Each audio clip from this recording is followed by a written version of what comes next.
I'm not gonna lie, that really sucks.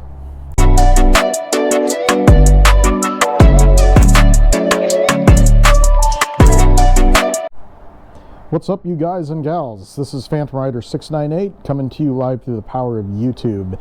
And today we are going to be doing a little bit of winterizing for Shadow, as you guys saw in the previous video. The snow is here and the colder weather is here. The roads aren't that great.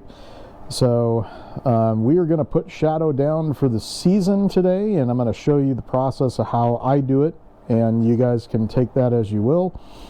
You can do what I do, you can do other ways of winterizing your motorcycle, but this is the way that I do it, and this is the way I like to do it, because you can do one of two things. You can either completely winterize your motorcycle and keep it that way, which would require like taking the gas tank off, cleaning out the filter lines and everything like that.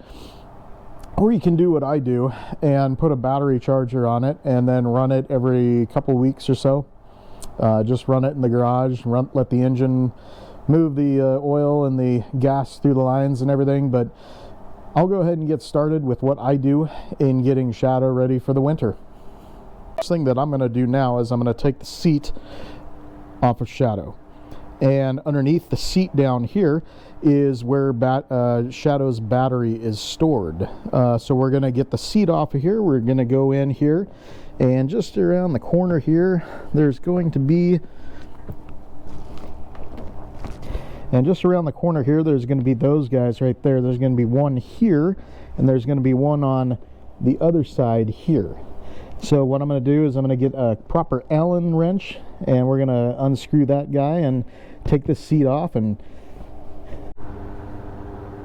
okay, so here's what one of the two bolts looks like. It's pretty generic, metric style. Looks like a thin thread, I would say.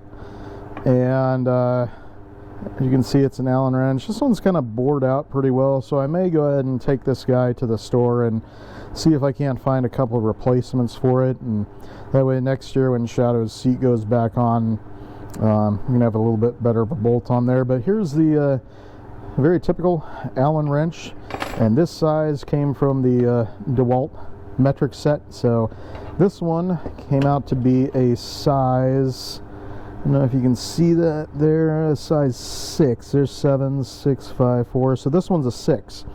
And not every one of your seat bolts will be that size, but because it's I guess a import motorcycle, they always go with the metric size. So that's the size Allen wrench that we use, is the 6. So I'm going to go ahead and get the other one off of here, and then we'll get the battery tender hooked up.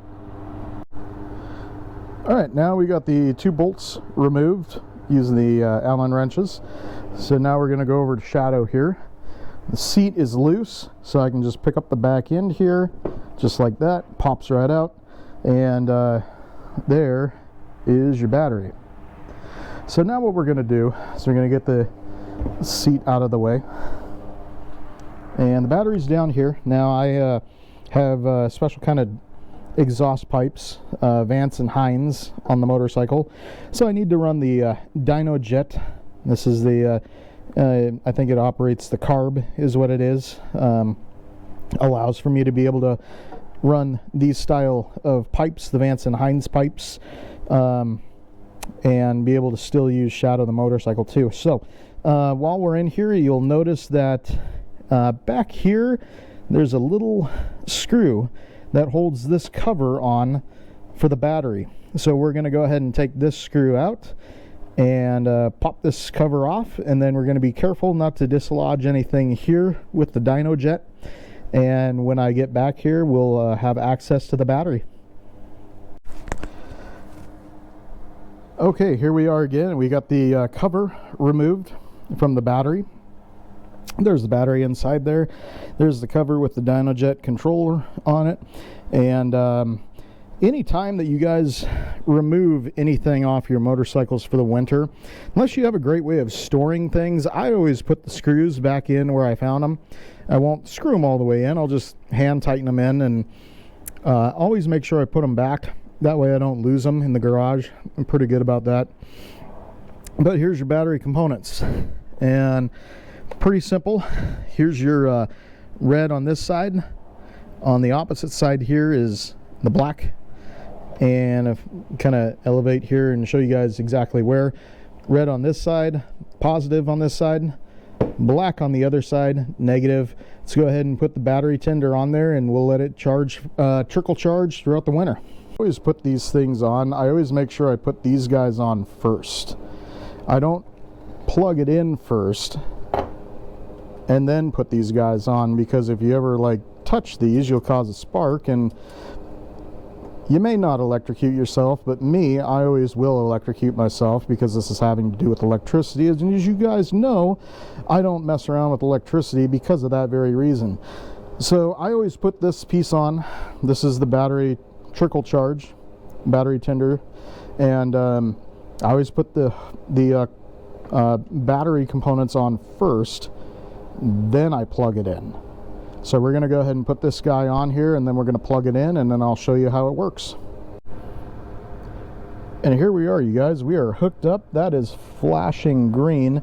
And the thing about these battery tenders, these trickle chargers, is that if you want to know what the flashing green means, or like a solid red means, on the sides of these, and most models are like this, on the sides you will see kind of an indicator light, what a flashing red means, what a solid red means, what a green means, and all that. So these are great. They'll help preserve the life of your battery throughout the winter and give it a trickle charge as you work through the winter. And I like these because I can easily disconnect these and then do what I usually do, and I start Shadow the motorcycle and let that gas and oil and all that stuff run through the engine and make sure it stays warm and loose throughout the winter.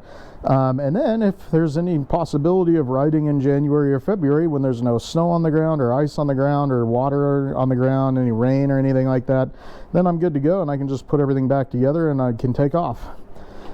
But as you can see here, here's the red hookup up here, black hookups down here, and now I'm just going to kind of leave it be, and I'm not going to mess with it. Next thing that I'd usually do is I use a Honda brand fuel stabilizer corrosion inhibitor liquid. I always follow the instructions on how much to put in, and you can always measure on the sides of these bottles just exactly how much should go into your gas tank. I will put this in now, and then in another week or so, when I kind of run Shadow to let that fluid, the gas, run through the gas lines, and then let the oil run through the system, and then keep it warm and going throughout the winter, then this stuff can run through the lines as well, and this will help preserve the gas so it doesn't crystallize in your lines and then cause all sorts of havoc and problems in the spring months when you go to ride your motorcycles. So I'll put a little bit of this stuff in there, and then the next time I give Shadow a run here, that fluid, that chemical, will run through the gas tank, through the gas lines, and then hopefully that will help us not have any issues throughout the winter going into the summer, so Shadow can be ready to hit the road in March and April and get back out there and do what she loves to do. So I'm going to go ahead and put some of this in here, and we'll be back in just a second. And that's really it, you guys. There's not too much more to do when you winterize it the way that I like to winterize it.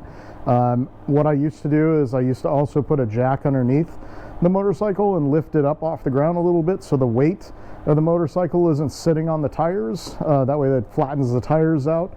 Haven't really had that issue with Shadow. I had it with my previous motorcycle, Ace, the 2001 Honda Shadow Ace edition.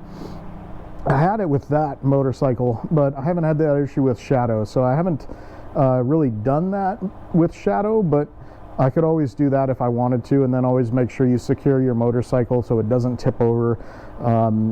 I usually use a 2x4, piece of 2x4 lumber, and put it under the kickstand and let it rest on that, and then the tires are off the ground too so they don't flatten out. Otherwise, that's it, you guys. That's what I do, and if you have any questions, leave some comments in the comment section and we can talk more there.